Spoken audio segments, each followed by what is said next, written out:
নমস্কার সবাইকে, কেমন আছেন? আমার আরেকটি ব্লগে সবাইকে ওয়েলকাম। আমি এই ব্লগটি শুরু করছি ডাইনিং টেবিলের ডেকোরেশন দিয়ে। আমি ডাইনিং টেবিলটাকে অনেক দিন ধরেই ভাবছিলাম পরিষ্কার করব, তাই সময় বার করে ডাইনিং টেবিলের পরিষ্কারের কাজে আমি লেগে গেলাম। প্রথমে আমি করলাম যে আমার হাজব্যান্ড একটি ফ্যান নিয়ে এসেছিলো, সে তার ক্যাম্পে ওটি ব্যবহার করছিল। যেহেতু সে এটি নিয়ে যাবে না, সেজন্য ভাবলাম এখানে খেতে ভীষণ অসুবিধা হচ্ছিল গরমের জন্য, মানে ওইদিকে সোফার দিকে ফ্যানটা হাওয়া সেরমভাবে এসে পৌঁছাচ্ছিল না, তাই ফ্যানটা এখানে ওখানে পড়ে থাকবে। তাই ভাবলাম যে ডাইনিং টেবিলের উপরে এটা সেট করে দিই, খেতেও সুবিধে হবে, একটু আরামে খাওয়া দাওয়াটা হবে। তাই সেটা ইলেকট্রিশিয়ান ডেকে সেট করলাম। আর সঙ্গে আমি একটা সিলিং লাইটেরও ব্যবস্থা করেছিলাম, কারণ লাইটটা না দিলে যেন সব কিছু সাজিয়েও অপূরণ থাকে, তাই লাইটেরও ব্যবস্থা করেছিলাম। আর প্রথমে সমস্ত জিনিসগুলো নামিয়ে ডাইনিং টেবিলটাকে খুব ভালোভাবে পরিষ্কার করে নিয়েছিলাম। আর নানা রকম চারিদিকে জিনিস, মানে ছাতা হ্যান ত্যান সমস্ত জিনিস ডাইনিং টেবিলের নিচের দিকে রাখা হয়েছিল বলে অনেকটা জিনিস জমা হয়ে গেছিলো। সেগুলো নামিয়ে ভালো করে ঝেড়ে ঝুড়ে পরিষ্কার করে রেডি করলাম। তারপরে আমি ডাইনিং টেবিলে রান্নারটা পেরে নিয়েছিলাম।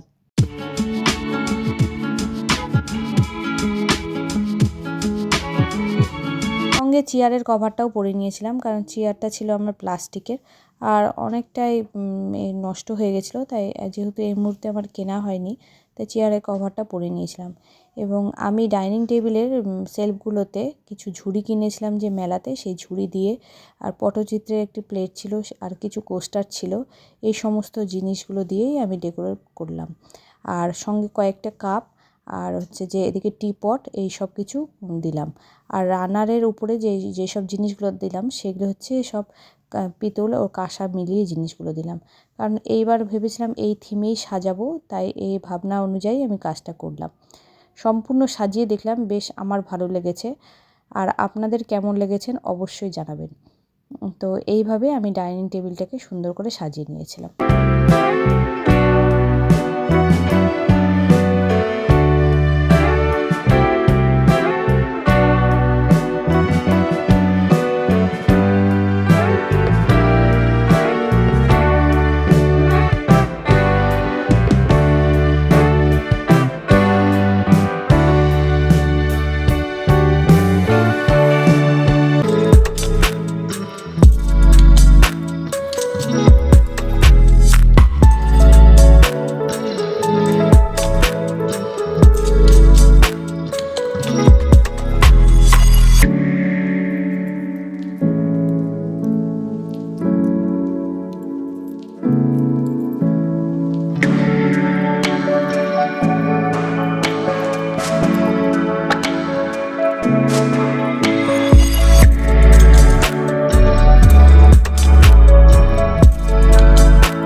এই সমস্ত কিছু করে নিয়ে বিকেলবেলা আমি আর আমার ছোটো মেয়ে রেডি হয়েছিলাম। আমাদের ফ্ল্যাটে কয়েকটা ফ্যামিলি নিয়ে একটি রবীন্দ্র জয়ন্তীতে ছোটো করে একটু ঘরোয়া অনুষ্ঠান এখানে আয়োজন করা হয়েছিল। বিশেষ করে একটা ফ্ল্যাটের দিদি এই ঘরোয়া অনুষ্ঠানটি আয়োজন করেছিলেন এবং তিনি আমাকে ডেকেছিলেন। তো ওনারা এবং আমরা আর সঙ্গে আরেকটা ফ্যামিলি মিলে এই ঘরোয়া অনুষ্ঠানটি আয়োজিত হয়েছিল। খুব ভালো লাগলো এই অনুষ্ঠানে অংশগ্রহণ করে। এই সাংস্কৃতিক অনুষ্ঠানগুলি সত্যিই আমরা যদি এই অনুষ্ঠানগুলি পালন না করি, তাহলে আমাদের ছেলেমেয়েদেরকেই বা আমরা কী শেখাবো? আমাদের মাধ্যমেই তারা এই সমস্ত কিছু শিখবে। এগুলো তো জীবন থেকে প্রায় লুপ্ত হতেই চলেছে। তো যাই হোক, খুব ভালো লাগলো, সবাই একের পর এক নিজের পারফর্ম করলো।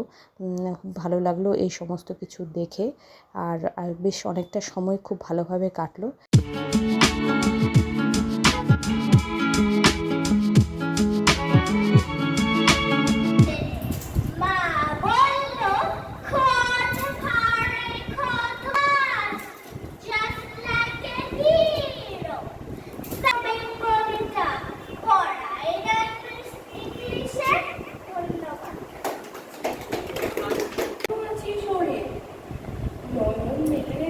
দেখি তুলা তাহার লেগেছে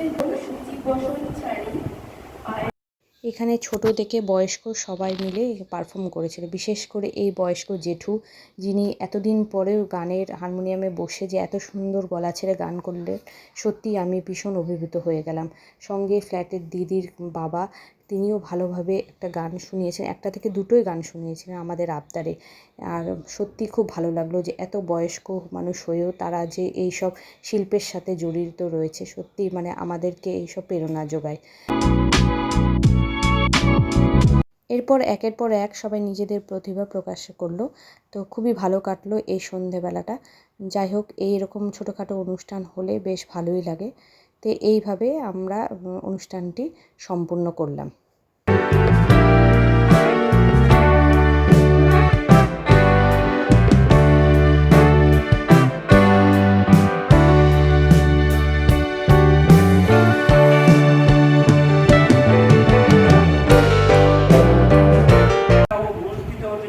গান্ধারীর আবেদন। এই গান্ধারীর আবেদনের প্রেক্ষাপটটি হলো পাশা খেলায় যখন পাশে যেতে হবে, হ্যাঁ, এই বনবাস যাওয়ার প্রাক্কালে। আচ্ছা, কই রে দুর্মতি, সুখ চাই নাই মহারাজ চধিৎকারে। তবে আজকের মতো ব্লগটি এখানেই শেষ করলাম। আমার এই ডাইনিং টেবিল ডেকোরেশন সঙ্গে রবীন্দ্র জয়ন্তী অনুষ্ঠানের এই ছোট্ট ব্লগটি যদি আপনাদের ভালো লেগে থাকে, তবে লাইক সাবস্ক্রাইব করবেন। সকলে ভালো থাকবেন, ঈশ্বর সকলের মঙ্গল করুক। আজকের মতো তবে এখানেই শেষ করছি, দেখা হচ্ছে পরে একটি ব্লগে। Tata. Pas de soleil, pas de soleil, pas de soleil.